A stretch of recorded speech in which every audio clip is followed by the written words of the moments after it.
Yo, what's going on, everybody? It is 1 p.m. here in Crystal Lake, Illinois. That means it's time for another live stream. Today is Thursday, August 18th, 2022.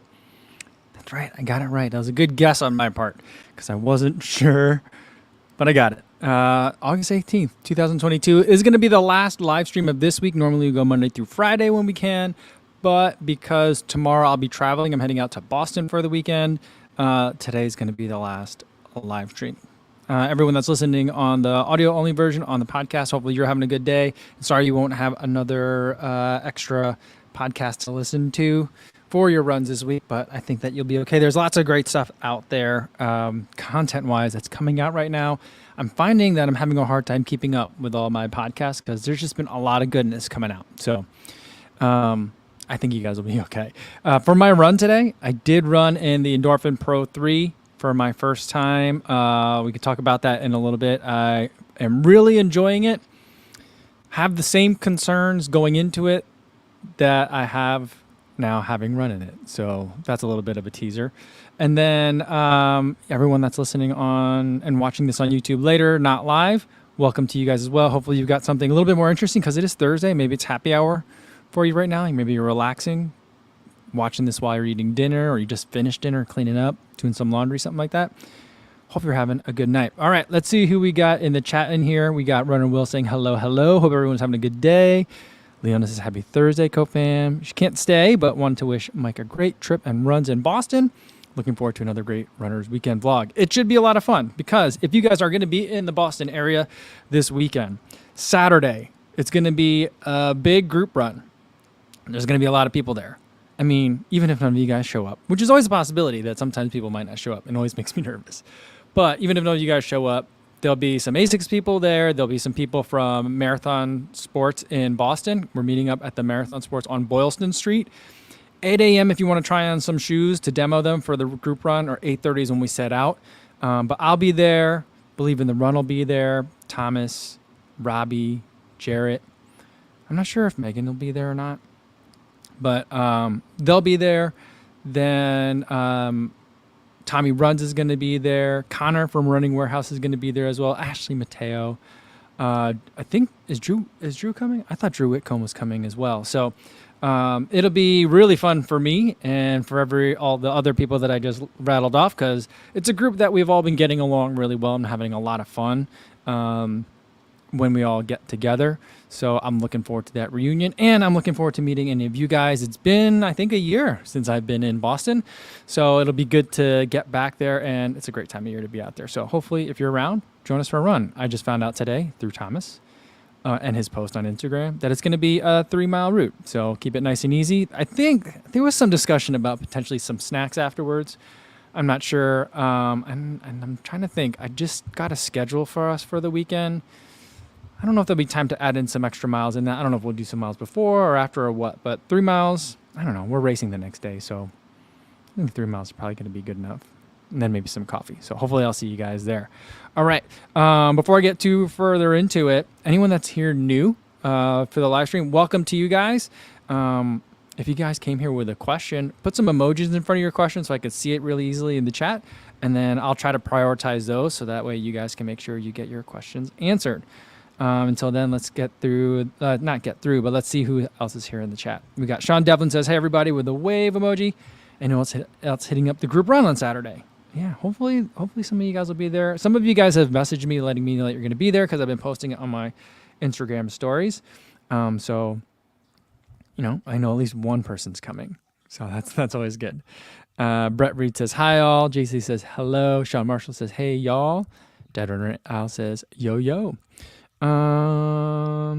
Yeah, Sean Marshall says, well, you looked happy in the run clip today. So I guess that speaks well for the Endorphin Pro 3.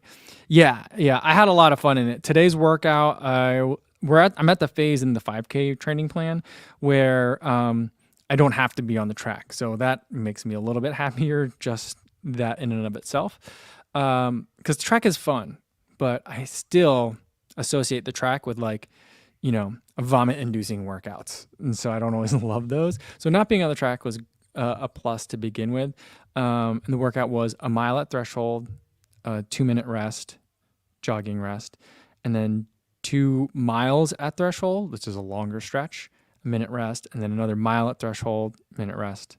So 4 total miles at threshold over 3 reps, and then 4 times 200. So I was able to test out the Endorphin Pro 3 there. And, not the most illuminating test for me, because last year, the Endorphin Pro 2, I loved it at threshold pace. But that was also my critique, is that I only liked it at threshold pace. But that's just kind of like the way the workouts are falling, and I really just wanted to run in the shoe today. But it did fantastic at threshold pace. Felt really nice. I feel like any little changes that you make to your foot strike, you really feel the response back. You're rewarded if you're specific with your foot strike in the shoe, and it just felt really great to run on. Still have to do some marathon length run testing, get some long stretches at marathon effort. But it also did, for the 200s that I did, those were at mile effort. It did pretty good. The shoe is just so light. It's incredible. Like when you hold it, you feel like it's going to be pretty heavy because it's a big shoe, but it felt really light. So overall, like if you like the Endorphin Pro 2, all the things that I love the Endorphin Pro 2 for, it did well in. I'm not going to make the video about it yet because I do want to do a long run in them and do that marathon effort testing. But so far, really, really good. I just had so much fun out there in the shoe. All right. Where does it go? I wanted to spotlight this one here. Ray, what's going on, Sarge? Says, Heiko, been resting an injury for 3 days. Testing the hip and knee joints in the morning. Well, hopefully the rest did you good. And then you'll be back at it starting tomorrow. Sean said, loved your chat on for the long run, Mike. Well, thanks so much. That was a fun conversation that we had. And, I'm on podcasts from time to time. And, I think I've gotten a lot of really good feedback from this one. And I think it's because it was a little bit more, not serious, but like less frivolous. Because I'm pretty frivolous, I guess. I like to joke around a lot, and I like to keep things really, really light. But getting to talk with Jonathan, we got to dive a little bit deeper. I think he's really talented at that, and he's not afraid to go to more challenging subjects. Whereas a lot of people will kind of stay topical, which I love. I always stay topical. That's kind of like my default. So it was nice to be able to go to that kind of place with them and have that. So I'm glad that people are resonating with it, because I thought it was a good conversation. Tracy Smith says, are you going to be getting a chance to do some of the testing with New Balance that the Believe in the Run crew did? Unfortunately, no. Yeah. So that weekend that they did the testing in New York was the same weekend that I was in San Luis Obispo. So like we had a scheduling conflict, so that didn't work out. And also like New Balance is working with Believe in the Run. And for me, and in terms of the New York City Marathon, and then for me, I'm working with a different PR agency, or a PR agency. I don't know if you call Believe in the Run a PR agency. I wouldn't call them a PR agency. But so I'm working with an agency to get ready for the New York Marathon. So it's a little bit different. I'm pretty sure that the agency wouldn't be mad like if I went over and did the testing like with Believe in the Run. But I think then we'd have to figure out things like budget-wise and all that stuff, and it would have got complicated. But it got made simpler because of the fact that I was not going to be available that weekend to do the VO2 max testing and the body scan and the foot scan. I've got my foot scan, 3D scan many times already, so I didn't need that, but it would have been good to kind of like have all that done. I just wanted to see that facility. It's pretty cool. So that's a big bummer for me. It's my loss for sure, because I really wanted to be able to do that. But sometimes it doesn't work out that way. And then Thomas just messaged me the other day because they're doing a tune-up race for it. And they're like, well, you should do this tune-up race too. And it's another weekend where my parents are going to come visit and see the house. They haven't seen the house yet. So just timing's not working out. So unfortunately, I will be seeing them between now and New York City Marathon, but I just won't be doing the training and the schedule that they're doing. Although it would have been really fun, wouldn't it? Yeah. All right, Jason Wise is asking if anyone has good running routes for Buffalo, New York. He's heading there for work in a couple weeks. I'm trying to think if I've ever been to Buffalo. I don't think I've ever been to Buffalo, so I can't help you. What I usually do is, I mean, I'm sure you know this too, but you were just asking the group. But if no one says anything in the group, I usually look at Strava and see what the heat maps kind of show. And I go from that. Yoizen says, hey, I'm finding the upper my Noveless 2s are wearing out. Currently only at 150 miles running them. Did you find any issues with your 2s? Are the Noveless 3s more durable? I can't, it's just hard to, the second question presumes that I had a problem in the first question, and I didn't have a problem in the first question. So, yeah, I mean, I would say, like, I don't know what upper wearing out kind of means. Like, are you getting a hole in them or something? Because, like, uppers don't, I mean, they can wear down in certain areas, I guess. Some areas that I've seen in other shoes, just generally, could be some rubbing in the heel where some of the padding or like the fabric covering padding in the heel cup could start to wear down, or sometimes people's pinky toe will start to poke a hole through shoes, or sometimes the big toe will. But I haven't noticed anything like that. I haven't noticed anything like that in any of my shoes, but I very rarely go over 100 miles in any of my shoes anymore. So it's not an area that I have a lot of expertise in anymore. But yeah, I'm sorry to hear that that's happening to you. But it's not something that I've heard happening a lot with any, I mean, I just haven't been hearing that a lot with very many shoes lately. And when I do, it's like very sporadic across most of the brands.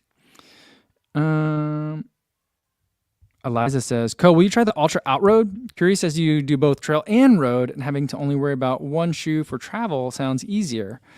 I mean, probably not, just because I don't know how many Ultra shoes I'll get to this year. I haven't reviewed the Escalante. I've only reviewed one Escalante before. And I'd like to take another. Did I look at another Escalante? I'm trying to think. I think I only did one. And I'd like to take another look at the Escalante. Last year I looked at the Lone Peak and the Superior and then the Torin, I think, but an older Torin. So far this year I've looked at the Ultra Vanish Carbon. I think that's the only one that I've really looked at so far. So I probably will only be able to get to one or two others. And I feel like there's others in the lineup that I kind of like, I should probably get to first. Someone was complaining on Twitter about like how there's all these like very specific, someone was like, I forget who it was on Twitter, though. Someone was really mad that the fact that the Ultra Outroad existed. They're like, why do they keep making all these shoes that aren't good at anything? And I'm like, well, it's a hybrid shoe. I didn't say anything because that person, I think, just wanted to be mad. But I think it's an interesting product, but I just don't know that I'll get to it because we're almost at, I mean, we're halfway through August already. I was just looking at Strava. It says I've already run 2,100 miles. So I guess there's plenty of time. Maybe. We'll see. But probably not is what I'm thinking. Luis Becerra's here. Says, yo, what's going on? Good to see you, Luis. And Mika says, evening. Back from 90 minutes easy. Had to cut back. Was about to do an hour more. But it's so hot and humid. Been the hottest week of this time of year since 1959. Ooh. Sounds toasty. But at least you got 90 minutes in. That's a nice run. That's a good one. But hopefully you're staying cool out there.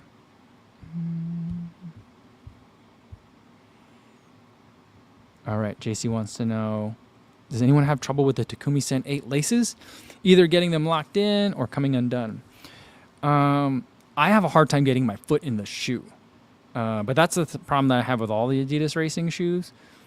But it's a problem I'll gladly deal with. Because once it's in there, it feels great. It's mostly the tongue I gotta like fidget because the tongues are always so floppy. But I like floppy, thin tongues.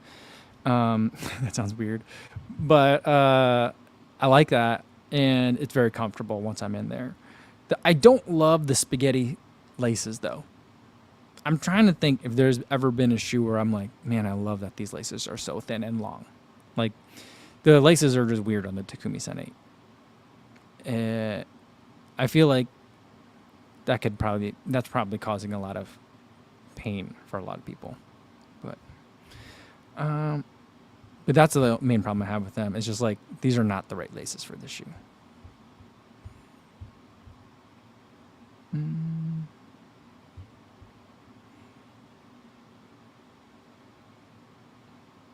MAR Runner says, curious about your GoPro settings during your marathon races. I need at least 3 batteries for marathon settings, 4K, 120 frames per second.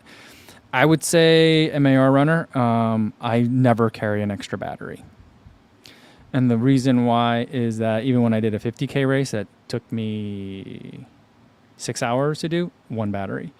And that's because my clips are never that long. I mean, sometimes if I'm talking to the camera, I might have a 30-second clip, but I'm rarely filming for more than like 13 seconds at a time. I feel like, one, it's hard for me when I'm editing it later to be like, oh yeah, there was 17 different things that happened in this 12-minute clip. I'd rather just have 17 clips.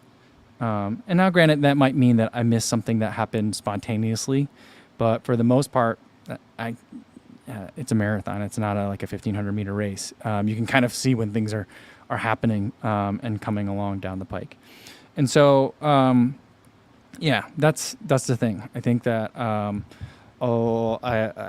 are you just like mounting it to something? Like I see a lot of people do that, like the chest strap that GoPro has made, like that harness, I feel like is for running one of the most counterproductive mounts. Not only does it give you a very boring mount, it also locks it into a single position so you can't get other views. So that's kind of like the thing that I think about it. But yeah, for my GoPro Hero 10, 4K, 120 frames per second, I usually use the Enduro battery, even in the summertime, because I think there's just something wrong with the regular batteries. If it gets like to be like if it's under like 50 or 60 degrees, which is very like warm-ish for marathon racing, once the battery gets under like 40%, it's just not predictable how much longer you got left. So that's another thing to consider too. That's how I do it. Yoizen says for his Noblesse 2s, he's got a hole by the toes. Which of the toes? And let me know if that happens to any of your other shoes. Because I do think that the material that they're using is that stretchier material. So that could be maybe just something that you have to avoid if you've got toes that tend to poke through in a lot of your different shoes.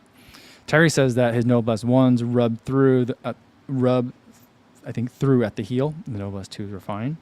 Yeah, I think, yeah. I wonder if that's like, I've never had that. Even back when I used to run in shoes to like 300 miles. And I wonder, is that a lockdown issue? Terry was like, do you think it's like fit in the heel collar? Like maybe if there's a different lacing. I know people get really crazy about like how they're lacing their shoes, like crisscrossing for like the lower half of the lacing system and then doing something different where instead of like crisscrossing every eyelet, you crisscross every other eyelet. I don't know if there's something that you could do for fit that might change up what's going on with heel rubbing for some of these shoes. I wonder. Rain Runner says, does anyone just get bored with their shoes after 150 to 200 miles? It's rare that I love a shoe so much that I'll go to 250 these days. I definitely get bored. But I'm also very tempted by the fact that there's just like shoes that I have to test. I'm usually... These days I'm at a little bit of a backlog. So I'm always like, all right, I got to run these. I got to finish running in that one. I got to get this one to 100 miles. But I have these other new ones that are much more interesting. So that's kind of my problem. But I can definitely relate to like the idea of them, of getting bored by them and just wanting to switch to something new. Jay Skidmore says, just hit 400 miles in some Escalantes and they still feel great. Which one is it? I ran in the 2.0, I think. I can't remember if it's 2.0 or the 2.5. I think I ran in the 2.0 because I got it on sale when the 2.5 came out. And I was like, all right, I think I got it for like under $100. I was like, under $100, I'll try this shoe. What's this zero drop business? I can't remember if that was my first zero drop or not, but I did really enjoy that one.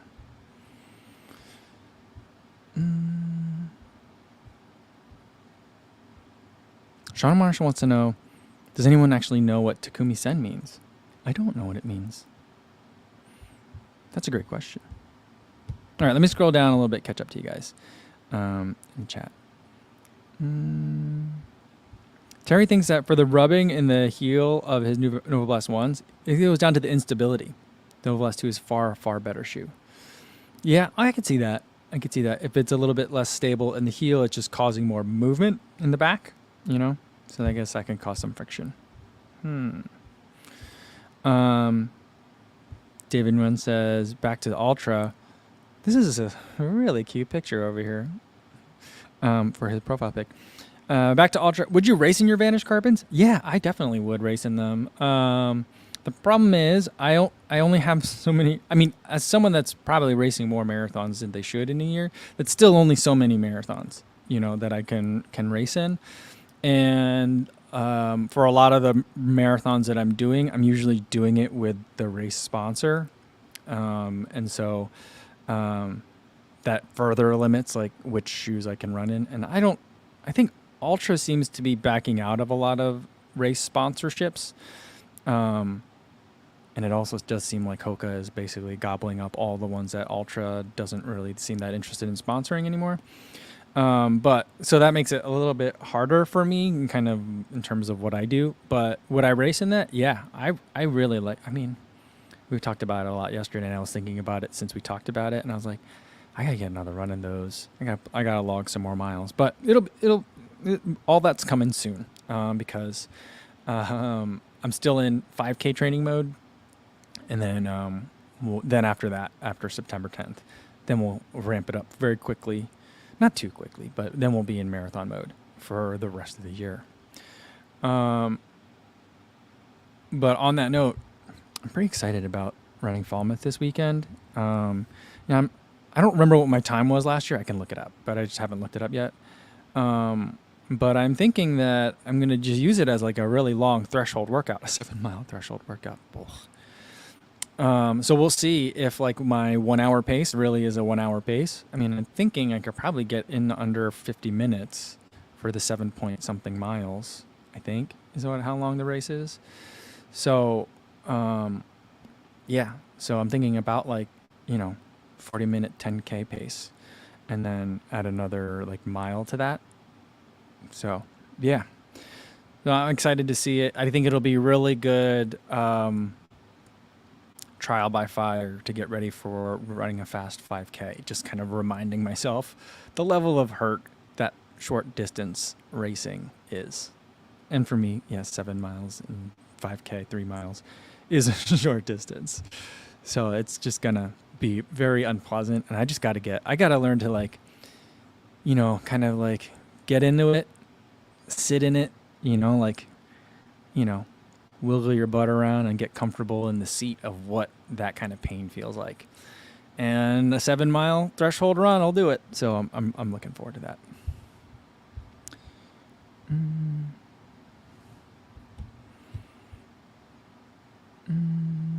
All right. Jay says, I have the 2.5 knit Ultra Escalantes. My wife hit the Ultra outlet here in Utah for most of our shoes, although I did just get some Endorphin Speed 2s. Nice. An Ultra outlet? There can't be that many of those. I've never even seen an Ultra store, let alone an outlet. I'm trying to think. I rarely even see Ultras in stores. I guess I'm seeing them more in Run Specialty now. But the knit ones, interesting. Those were a little bit heavier though, weren't they, than the regular Ultras? I love a good knit upper. As long as it's real knit. I feel like Nike's been messing with our emotions with the knit that they've been putting out. Yeah. Dan Johnson says, you got to embrace that pain. Yeah, I'm trying not to think of it as pain. I'm trying to think of it as discomfort or just signals or like, like kind of like, this is just what this feels like. Like you're capable of doing this. This is your 1 hour pace. You're going to run less than an hour at this 1 hour pace. Just know that this is what it feels like. And that's normal, right? Because I feel like, so I'm trying to think of other ways to kind of like approach the mental aspect of when it feels like my body is like on fire from the inside out. You know what I mean?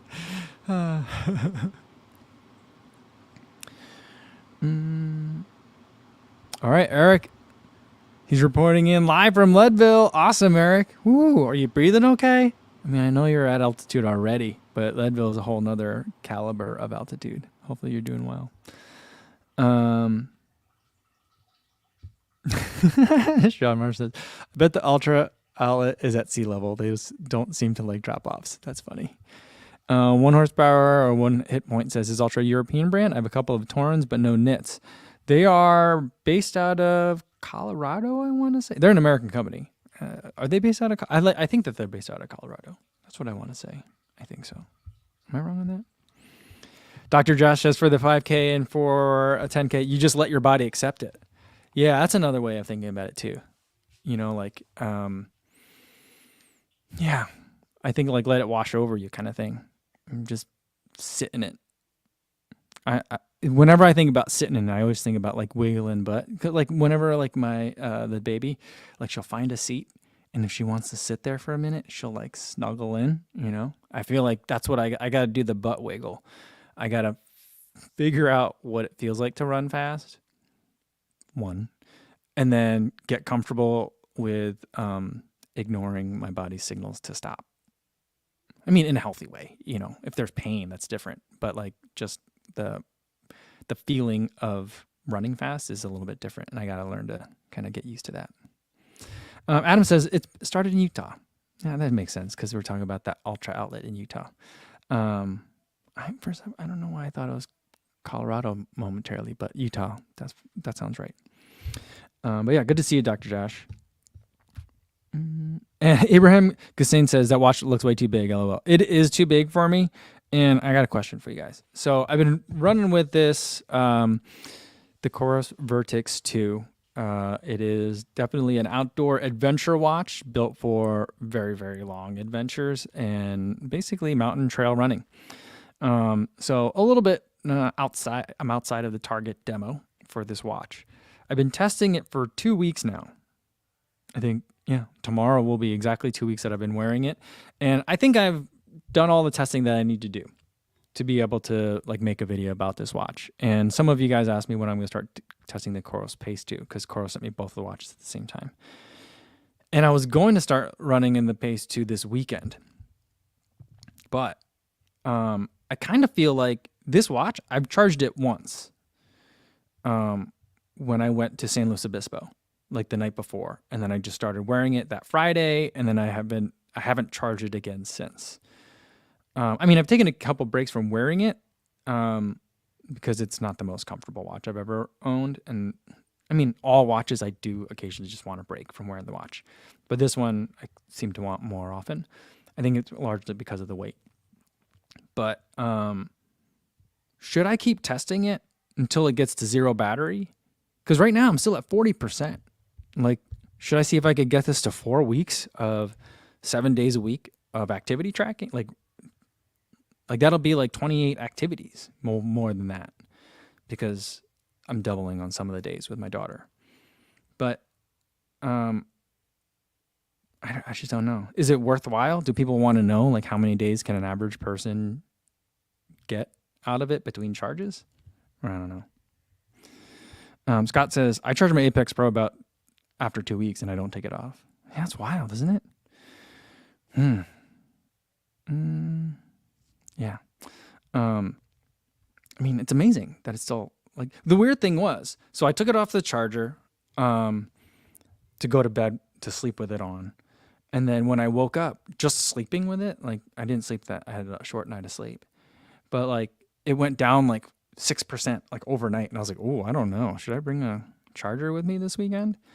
And then since then it's just been sipping on battery. And it's been pretty crazy. Scott says test it to empty. I think I need to test it to empty. I just don't want to race Falmouth with this on. It's just such a big watch. Yeah, it's heavy. And I'm also like, you know, I'm not bored, but I'm like, I know that there's another watch to test. So I'm like, oh, how about the next one? So I think, I think I'll test it to empty.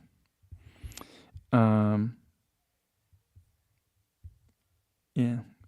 Sean says, I don't know if that's a realistic use of the watch. Maybe just take their word for it on battery life.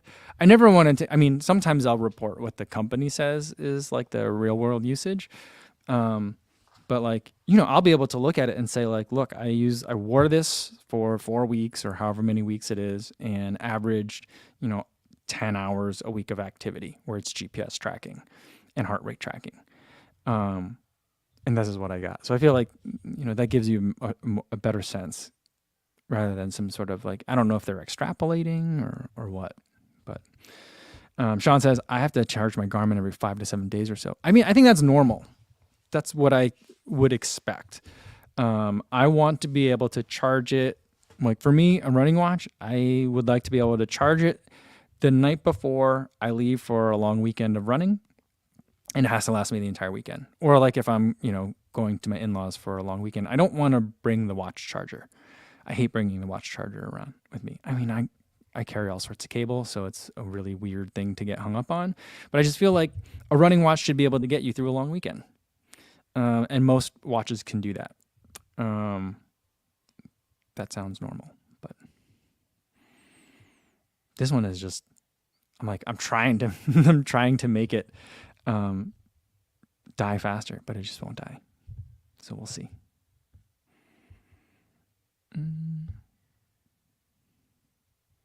Brett says, if they come out with a new rugged Apple Watch, would you be trying that out? Yeah, for sure, I would. My biggest concern, because I do like apps like I run 26.2 and Work Outdoors. Those are both great apps, and the mapping is great. But being able to then like stream, and I would just have to have one device. But you know, my biggest concern would be like, what happens if the battery dies? What happens when it gets cold? Like, I don't know. I guess if it's rugged, it shouldn't have those problems. So I would definitely test it out. Would I be very optimistic about it? No, but that's what makes the testing fun, you know? So, yeah, is that just rumors or is that coming? I mean, I think that'd be great if it happened. You know what I would love, which we'll never see? A round face Apple Watch. I mean, I just don't like the square. Yeah.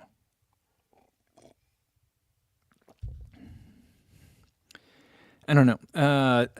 For me, the square, at first I liked the square design of the Apple Watch because then I felt like it was a nod to the people that were taking their iPod shuffles and buying those like aftermarket wristband cases and just wearing their iPod shuffles as watches. You know, I thought that was pretty fun. Is that shuffle the little mini square one, whatever Apple one that was? So I felt like that was a good nod, and it was like a miniature iPhone. It was a square, a rectangle. But then there was just like a point where I felt like every lawyer in Chicago got an Apple Watch for Christmas one year, and they were just everywhere, and I was just like, this is too much. I don't like the look of this. It looks silly, and I'm like, I fell out of love with the Apple Watch design after that. Dad Al says, it took me about a month to get used to my Phoenix 6 Pro. So like one charge? Or the weight are you talking about? Yeah. Yeah, the weight is, I mean, I've had heavy watches before, like the Polar Grit X. I think the Grit X Pro, there was the second one, right? That one got lighter. The first one was really heavy. This is way heavier. The Vertex 2 is way heavier. Yeah, I mean, this is one of those watches where you're like, well, it's a good thing it's got sapphire, because then if I get lost in the woods, I could use it as a hammer. Like, I feel like, oh, I don't know, maybe you could. It's very dense, and it is a bit heavy, but it is very useful. I mean, I think the review is going to be interesting from like a sometime trail runner's perspective on it, but mainly from the metrics perspective. So I'm eager to get this video done, but I do think that I need to get the battery part done. Mika says, that watch is really tempting me, though I get almost a week from my Polar Grid X Pro, and I prefer the app and data from Polar. I hear you. Here's what I will say, though. So I tested the Garmin 255 Music, and then I switched back to the Garmin... What was the new... Not the Garmin, the new Polar watch. What was the new Polar watch that they sent me? The Pacer Pro.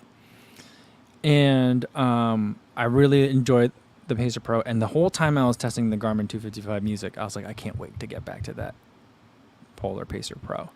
And then I switched back to the Pacer Pro, and I was very happy, but the screen is smaller and a little bit less bright on the Pacer Pro than it is the 255 Music, and I was like, wait a minute, do I like the Garmin 255 Music more? Maybe. But then I was like, no, I like the apps and stuff. And I don't really look at the watch all that often. I mean, I see it when I'm running, but like noticing the bigger screen doesn't really happen that much. But it was noticeable, and I was like, ooh, I feel like Polar needs a big watch face watch. Maybe that's what the next Polar Grit X could be. It should just be Polar. It should be Polar Grit X, Polar Grit X Pro, and then Polar Grit XL. You know, make it just super. But you know, like what is it? What was it? The Polar Unite that had that different kind of screen, like the really vibrant, colorful screen, but it only had like a day and a half of battery. Like that screen, I just really like the bright screens. I think it's just because I don't see that well color-wise on like this type of watch, and I need that extra vibrancy to see it. And I'm also getting older, so my eyes aren't as good. So I mean, yeah. So those are some things that I'd love to see, but I just do like the way that I can I mean, I know I've been using Polar the longest, so I know how to navigate better. But like, dude, have you guys, all you guys that have been using Chorus, here, this is what I'm talking about on the review video, but here's a rant that I'll give you guys a preview. So if you want to make a workout, like a structured workout in the Chorus ecosystem, you can do it on the phone. That's one way. You can also do it on the watch. On desktop. So one of the things that I wanted to do was put today's workout on my Chorus, so I could have the watch run the workout. The workout was 1 mile at threshold, 2-minute jog, 2 miles at threshold, 1 minute jog, 1 mile at threshold, 1 minute jog, and then 4x200 with 200-meter jogs. On that app, there wasn't a way that I could do that because like, you know how like if you do repeats, it creates like a little nest of stuff.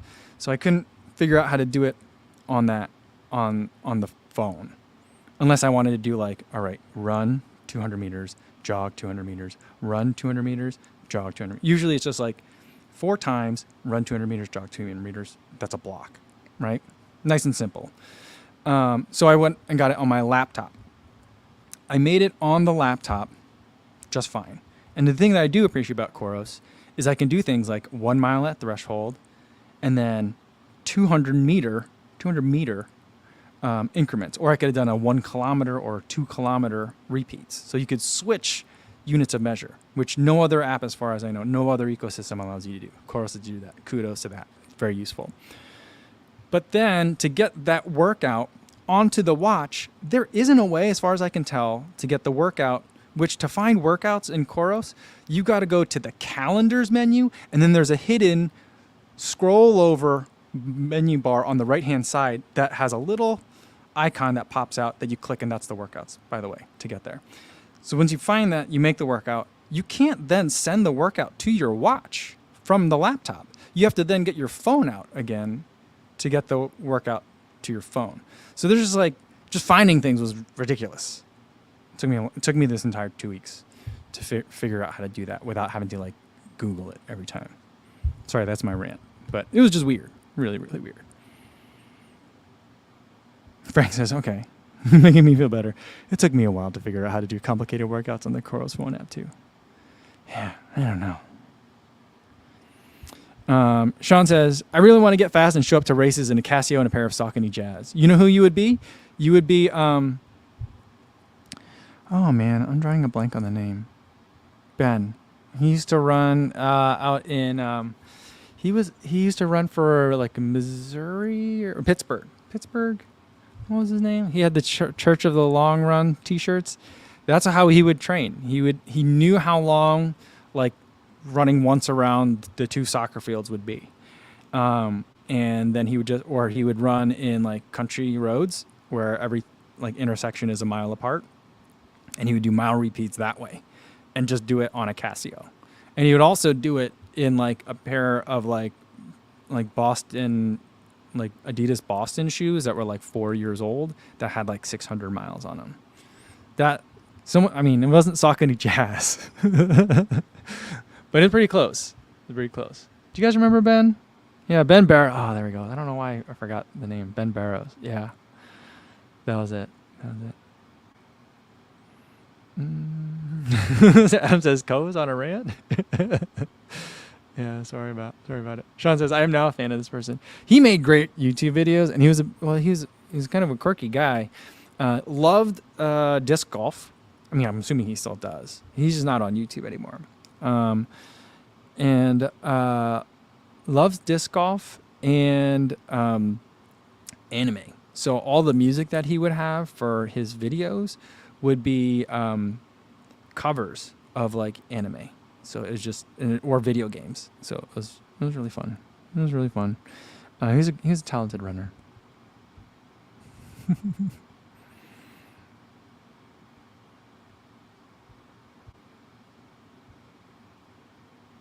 And Time to Run says, "Oh, it was the 6th generation iPod Nano that people used to wear on their wrist.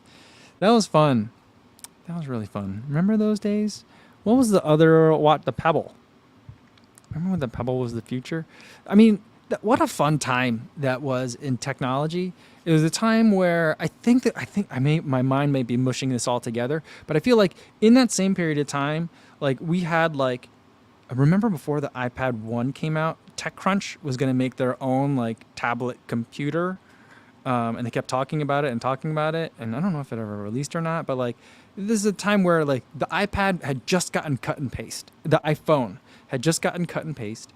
There's rumors about this iPad type device, tablet computer from Apple, and people were wearing Pebbles on their wrist, and waiting for Apple to do one too. Like that was just a lot of different types of products coming out all at once, at the same time, like around the 2008 time frame.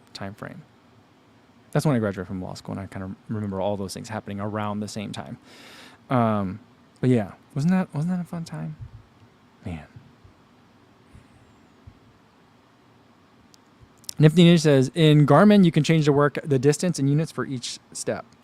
I don't think that you could do that. I didn't know you could do that. But that's good to know. Because sometimes I would like to be able to do like 400 meters or 800 meters rather than a half mile like repetition.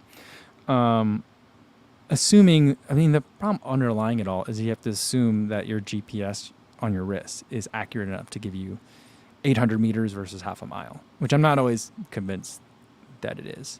But it is useful that you could do that in Garmin. I'll have to check that out again. And then, but I'm pretty sure Polar can't do it. Brett Reed says back in like 2008, those were simpler times. It was. I don't know if it was. It was much more, everything was, I mean, maybe they were simpler times. But technology was a lot less helpful, I guess. Or advanced anyway. Sean Marshall says that Ben Barrows is an assistant coach at Pitt State. Yeah. I think he's been there for a while. That's where he went to school, too. That's where he ran, isn't it? He's assistant there now? I don't know. Scottiva says, what's the time and place for the Boston ASICS meetup? Sorry if I missed it. It's going to be at Marathon Sports on Boylston, Saturday, 8:30 is when we start running. If you want to get there early to try on some shoes, I believe there'll be Gel Cayano 29s if you want the stability option. I think there's going to be Glide Ride 3s. There's going to be Nova Blast 3s to try. I remember there being a 4th. Maybe there's going to be Cumulus there. But there'll be multiple different options if you want to like try on a pair of shoes and go for a run in them. Just get there early, and then we'll head out at 8:30 for about 3 miles, 5K. So Saturday. Hopefully we'll see you there, Scott.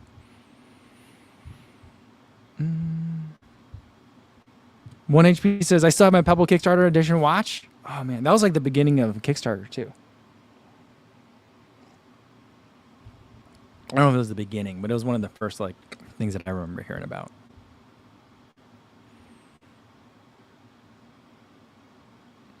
Adam says, GPS is accurate, not precise. Do intervals by time instead.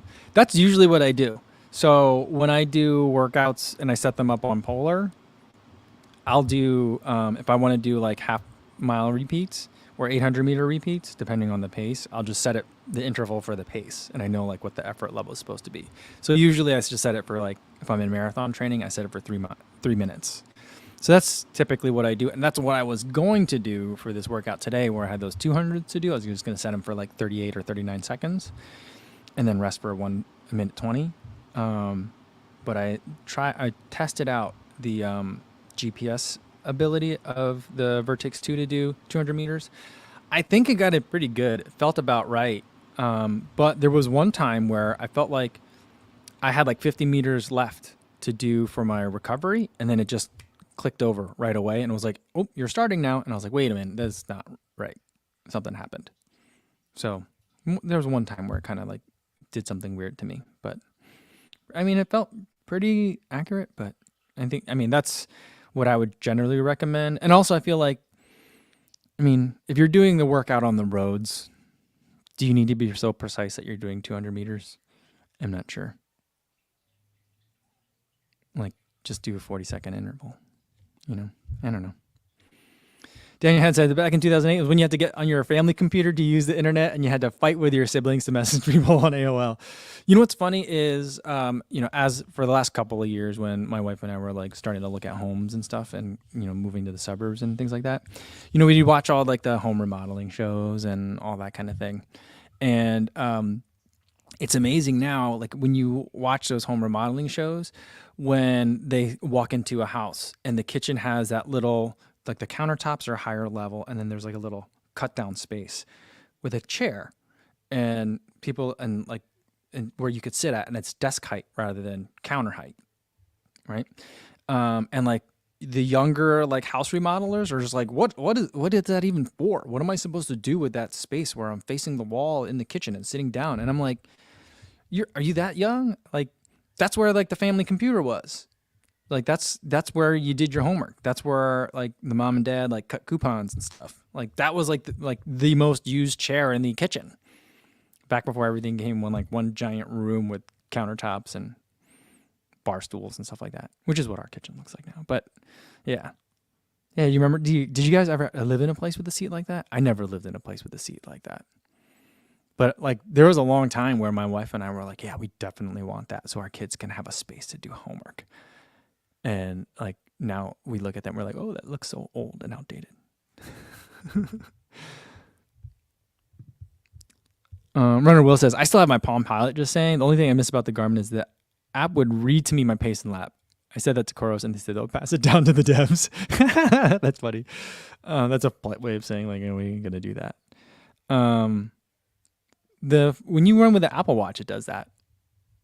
I'm trying to think of other watches that do it. I don't think Polar does that. But yeah, that's fun. I mean, I really liked Palm Pilots.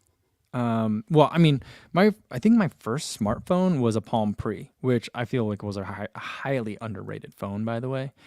But I remember having a Palm Pilot. Remember the writing on it was so abysmal. It took so long. It was so annoying. But it was a useful device. I had a friend of mine in college who was really big on the T-Mobile Sidekick. You guys remember that thing? Oh. Do you guys watch Mr. Mobile? Mr. Mobile has a series on his channel that's called When Phones Were Fun. And he goes over all like the weird, quirky things that existed before the iPhone came and like just killed all that other quirkiness, for better and worse. But yeah, those were some fun times. Those were some fun times. JC says, I have a built-in desk in my kitchen. Never sit there.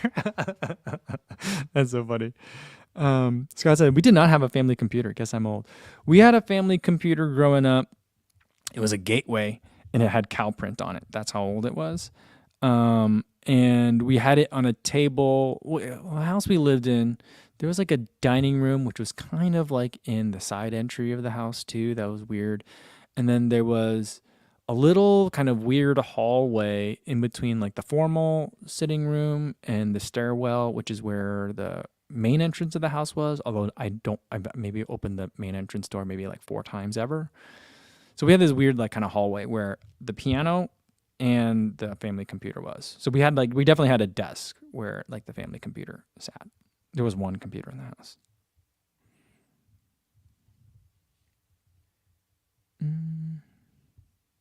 Scott says, what was the name of it before it was called Palm? What was it? Was it called something before Palm? I don't remember. Dan Johnson says, speaking of watches, I bought an old used Garmin a week before being a pacer at the Twin Cities Marathon. All was good until it froze at mile 23. I almost had a heart attack in drawer since. Oh, man. Wow, that's weird. I've had watches. I mean, I feel like it's been really rare that I've had a watch freeze on me. It happened to me once with like a Polar watch. And like I mentioned it like in my Strava feed, and like I got an email from Polar, like, what happened? They're like, can you tell us more details? I'm like, I don't know. It just froze on me. It remembered like everything until the moment it froze. Like it saved it and wrote the activity, but it just froze. And I don't remember if I had to wait for the battery to die or what. No, I just think I just restart it or something. What was it? I think one of the first Garmin's I've ever tested, it might have been the Vivo. I don't think it was the Vivo Act. I think it might have been like the Forerunner 245, the Forerunner 55 that I tested. That one kept taking an update during a run. It did this for like 2 days straight. This was around the time where I feel like when Garmin had that like data hostage situation, right when it got hacked. So maybe that was it. I don't know. I'm trying to remember if those things were at the same time. But other than that, I haven't had like too many weird things like showstoppers like that. That's a showstopper. Like during a race, oh man. David Wynn said, when I was younger, I thought I was a man with my D-Wade edition sidekick phone. Oh, that's awesome. That's funny.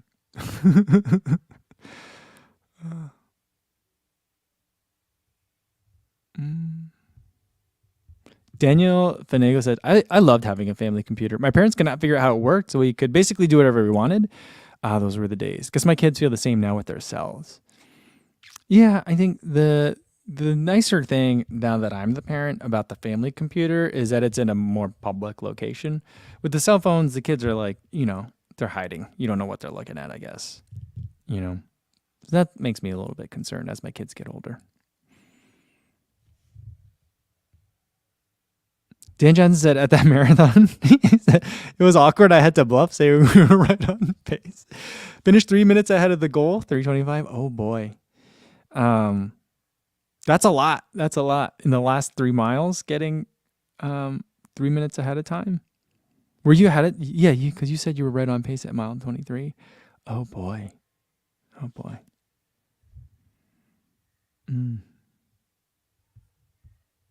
Mika says, we had a computer really early in the early 80s. A Nokia desktop? That was definitely not an option in the United States. A Nokia desktop in the early 80s, as my dad was working as a journalist from home. Wow. Pioneer in the work from home era. Some meetings, we had all sorts of people from the village coming to see it. Wow. That's amazing. Oh, man. That's cool. I mean, that reminds me of like when people tell stories of like people would gather around to see color on the television, Oh, that's pretty crazy. Oh, Dan said, though, by mile 22, they had banked some time. Okay. The Twin Cities Marathon. All right.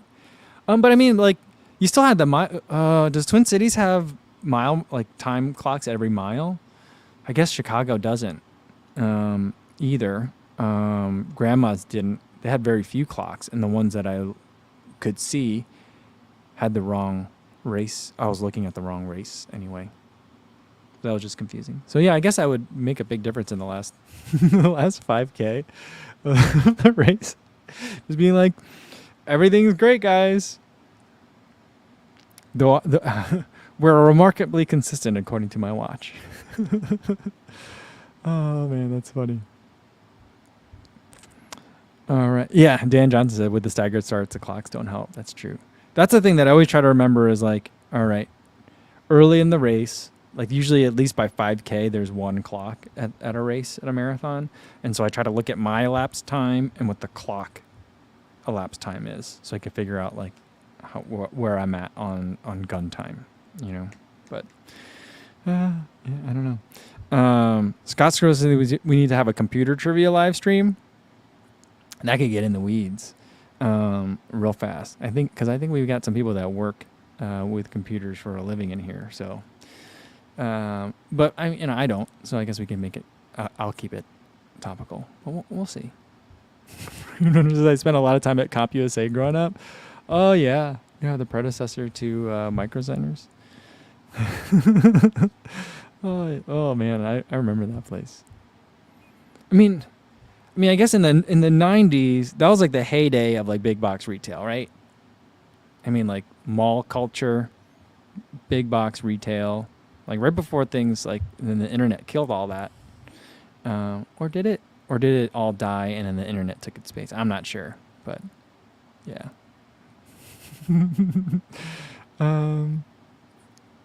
Yeah. All right. Adam says for trivia, instead of food, and last week we did Who Ate This? Take screenshots of people's feet and legs without the shoes. Oh, that's a good idea. I mean, I think I could probably even do it. I like that too. Who wore this? Take a screenshot of someone running on YouTube. I think we could show the shoes too, because sometimes it'd be pros, but for lots of people, they run in a variety of shoes. So I think that'd be fun. All right, we're gonna do that. We're gonna do that next time for next trivia. Scott's rule worked at Egghead. Oh man, oh that's fun. Very very fun. Yeah, this is a nice trip down memory lane. Travis McCullough says CompUSA and PC Club. I don't know what PC Club is. Man, interesting. All right, that's going to be it for today. I know I talked about the Mafate 4 video coming out today. I only just finished editing it, like right before I came down to live stream. So that'll come out tomorrow morning. And then no live stream until, actually we won't have another live stream until Tuesday because my travel day is Monday. So I'm going to miss the girls' first day of school, which is a big bummer, especially as it's a new school, the first time they've ever moved. So kind of a bummer there. But next live stream will be Tuesday, where we'll play Who Wore That. All right. So I'll get started on that, working on it. I'm making a lot of fun for you guys. All right. That's going to be it, everybody. Until I see you guys again, have good runs over the weekend. Stay hydrated. Be safe out there. And I'll see you guys next time. Thanks.